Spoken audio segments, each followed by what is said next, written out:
E hoje o vídeo é para fazer uma revisão ao vivo de um contrato de tráfego pago. Então, olha só, vamos voltar aqui.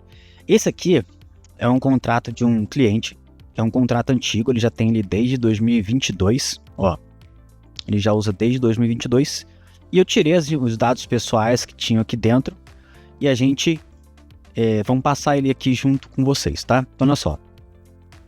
Cabeçalho, ele colocou as informações dele aqui, tá meio de forma resumida. Na hora eu dei uma explicada para ele, porque ele colocou só os dados da empresa, ele não colocou ali dados pessoais do representante da empresa. Então ele colocou só o CNPJ, o nome da empresa, o endereço. Falei com ele, ó, quando você for pegar os dados pessoais de uma empresa, tanto a sua como do seu cliente, você pega os dados da empresa e você pega os dados do cliente. Quais dados do cliente? Nome, CPF, pode ser ali estado civil, RG também é importante pegar. Então, só porque e tem que ser do sócio, tá? Do sócio da empresa, ou seja, a pessoa que é dona da empresa. O que acontece de vocês, né, gestores de tráfego, por exemplo, algumas vezes, o gestor de projetos, o gestor de marketing, o gerente comercial é que vai assinar o contrato. Não faz isso, tá? Quando for mandar o contrato para assinatura, quem assina é os donos da empresa. Você pode até colocar um gerente comercial, que é a pessoa que vai estar ali mais no dia a dia com você, como anuente, como uma terceira pessoa. O anuente, quem que é? É a pessoa que está meio que confirmando o contrato, tá? Então, sempre coloque os dados pessoais da dona da empresa, do dono ou da dona da empresa ali, e os dados da empresa, beleza? Então, vamos lá. Ele vem na parte aqui da prestação de serviço, que a gente chama do objeto, né? Na parte meio resumida, tá? Então, depois isso aqui, quando a gente reformulou o contrato dele, a gente complementou bastante coisa aqui. E aqui, ó, aí que começa algumas questões que gera confusão, né? Aqui ele coloca duas cláusulas. Essa laranja, basicamente, pelo que eu entendi, é o que acontece no período de configuração inicial das contas, que ele coloca aqui, ó, todas as informações e elementos necessários, ó, todas as informações necessárias ao início e ao desenvolvimento do projeto. Eu interpreto que essas 72 horas é para iniciar o projeto, só que tem um detalhe. Igual coloca aqui, ó, essas 72 horas que o cliente tem para fornecer isso, começa a contar de quando? Porque não tem definido aqui. E se não tem definido, é de quando? É de quando o gestor fala assim, do início do contrato. Só que o cliente pode falar, não, pensei que era do início do pagamento, sei lá. Então você tem um prazo que você não tem o dia que inicia esse prazo. Já embaixo tá uma cláusula beleza, tranquila. Por quê? Ele tem um prazo, ó, materiais online com antecedência mínima de 72 horas de sua data de publicação solicitada. Ou seja, as 72 horas começa a contar da data da publicação solicitada. Então, por exemplo, se a publicação foi solicitada no dia 25 de novembro, o cliente tem até o dia 22 de novembro para poder encaminhar todos os materiais para poder serem veiculados nos anúncios. Então aqui tá tranquilo. Aqui não fala quando que inicia. E aí gera o quê? Margem para o cliente discutir com você de quando que se inicia, tá? E aqui a disposição dessas duas cláusulas me causou, não sei vocês, mas me causou uma certa confusão porque elas têm a redação muito parecida. Então isso aqui pode causar uma confusão no cliente, né? Dele pensar do que é. Qual o problema? Essas duas cláusulas, elas estão com uma redação meio parecida, então isso pode gerar uma certa confusão no cliente, no sentido de que está muito próxima, tem uma redação muito igual, o prazo também é igual, e ele se confundir o que significa cada uma, sabe? Então, é um problema, mas essa primeira tá tranquila, tá? Então, olha só, descendo mais aqui, a gente chega na duração do contrato. Então, a gente vê aqui, ó, que era um contrato que se iniciou dia 28 de dezembro de 2022 e ele tinha uma duração de 6 meses, podendo ser prorrogado por igual período, ou seja, por mais 6 meses, mediante a formalização entre as partes. Aí, assim, mediante formalização entre as partes, mas formalização de que forma? Por WhatsApp? Por reunião? Termo aditivo? Né? Aí é que está o problema. E aqui tem duas cláusulas, uma perigosa, que é essa laranja aqui, ó, porque tem assim, ó, caso o cliente solicite a rescisão do contrato antes dos 6 meses, será devida a multa de 100% do valor restante do término do contrato. Isso aqui eu acho que é meio perigoso, porque é uma porcentagem muito alta, tá? Normalmente a gente trabalha aqui com porcentagens de 10 até uns 30%, às vezes 40%, mas é perigoso colocar 40%. Sabe, colocar 100% do valor restante, isso aqui pode ser considerado uma cláusula abusiva se for levado para um processo judicial, tá? Pode, tá? Pode passar ou pode não passar. Agora, essa de baixo aqui tá nula, tá? Essa de baixo aqui não passa, por quê? O presente contrato não pode ser rescindido por qualquer das partes antes do período mínimo de vigência. Ou seja, vou passar para cá, ó. Essa cláusula aqui, ela tá falando que o contrato tem 6 meses. Antes dos 6 meses, as partes não podem rescindir o contrato. E por que isso é nulo? Porque a nossa Constituição Federal diz que ninguém pode permanecer contratado com ninguém. Ninguém é obrigado a permanecer contratado com ninguém. Então você não pode ter uma cláusula impedindo as partes de romper o contrato. Qualquer um pode romper o contrato.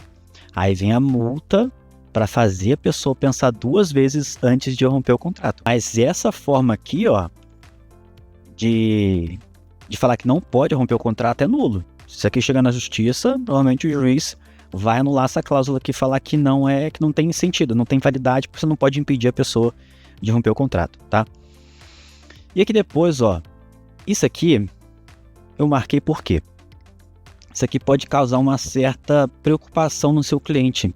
Porque ele tá falando o seguinte, ó, se a pessoa atrasou o pagamento, se o cliente atrasar o pagamento um dia, né, o gestor ele pode imediatamente suspender o serviço até que o valor seja pago. Tem problema essa cláusula? Não, mas você imagina o cliente lendo isso aqui. Então, um cliente que trabalha com lançamentos. Lendo isso aqui, ele ia pensar o seguinte, ó. Vai pensar o seguinte, então quer dizer que se eu atrasar um dia do vencimento, você pode suspender o serviço para usar os anúncios tudo? Então você imagina, no meio do lançamento, que às vezes muitos dos clientes esquecem de pagar, né, no dia ali. Então isso pode causar uma certa preocupação no cliente, tá? E aí gera um atrito entre você e o cliente meio que desnecessário. Normalmente a gente coloca um prazo aqui de 7 dias, entendeu? Ó, aqui normalmente a gente coloca que se atrasar 7 dias, aí sim você pode suspender o serviço, mas é uma opção também, tá? Você pode não suspender. Rescisão do contrato. Aqui talvez seja o ouro de qualquer contrato, que é como lidar, como guiar as partes através de uma rescisão contratual. E aqui é o seguinte, ó. Já começa, ó.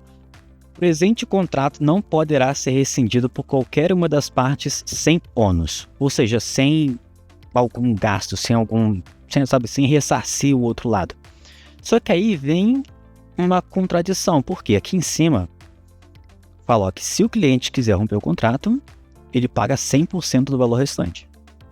Então, se você tem um contrato ali de R$1.000 por mês, de duração de 6 meses, e o cliente pediu a rescisão no segundo mês, faltam 4 meses, que é R$1.000 cada um. Então, falta R$4.000.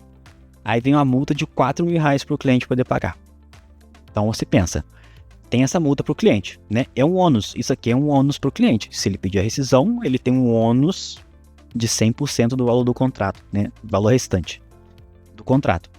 Só que essa cláusula aqui, ela fala por qualquer uma das partes.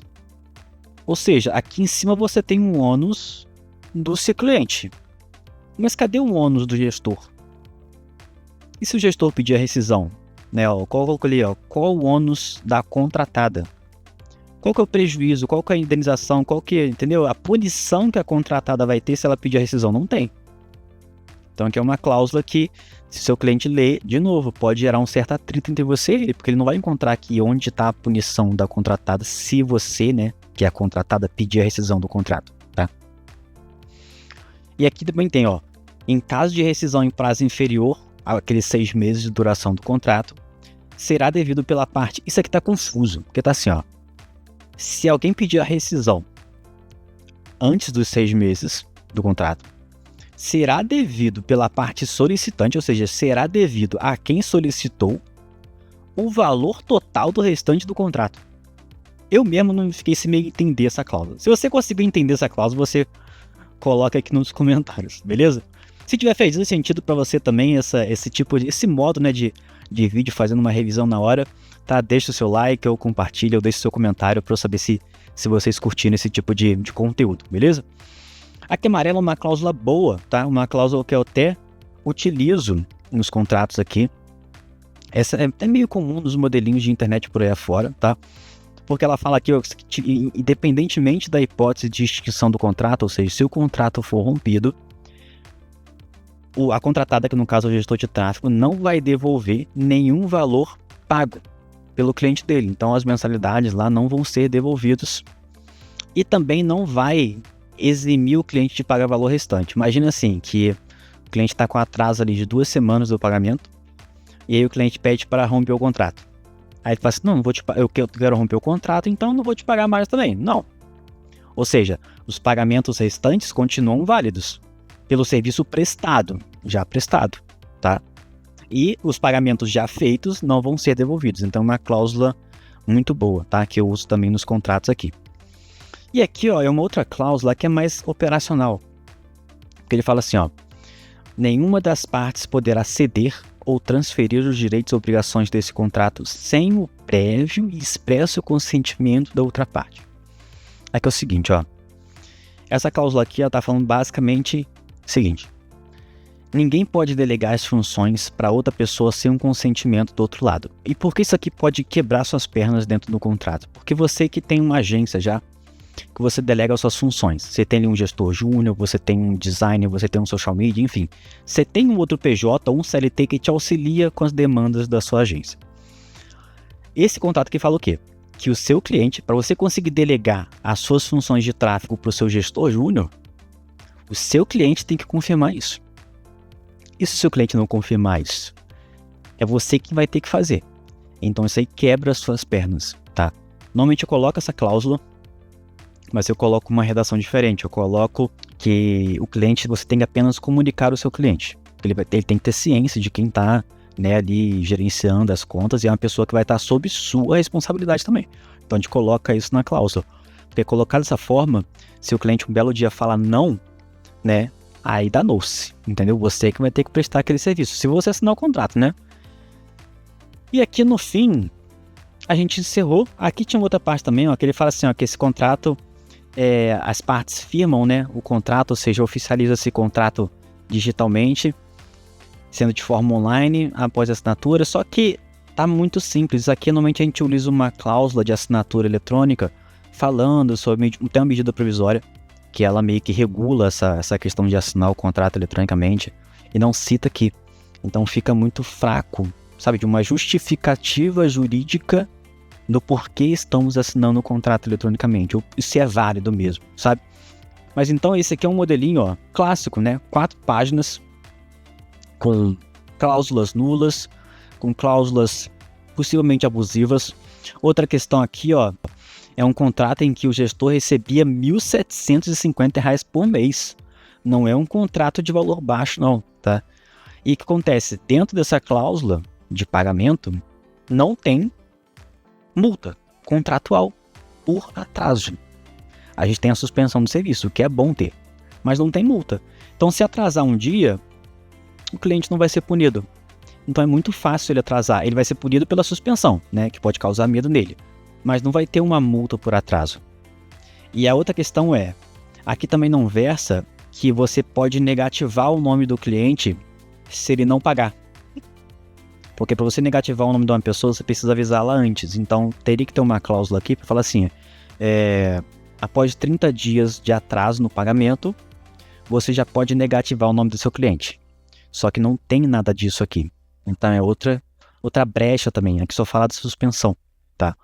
Então, basicamente, esse é o vídeo de hoje, fazendo uma revisão aí com vocês, né, de um modelinho de contrato. Espero que vocês tenham gostado. Se vocês tiverem modelos de contrato, vocês queiram que eu revise, manda para mim no WhatsApp, manda por e-mail, que eu faça a revisão sem ocultando seus dados pessoais, lógico, para vocês verem o que tem de bom, o que tem de ruim, tá? Se você curtiu esse vídeo, já sabe, deixa o seu like aí pra gente saber que a gente tá no caminho certo, compartilha com a galera aí, e se tiver alguma dúvida também, só largar nos comentários que a gente vai estar respondendo aí, beleza? Abraço para todo mundo e nos vemos no próximo vídeo. Valeu!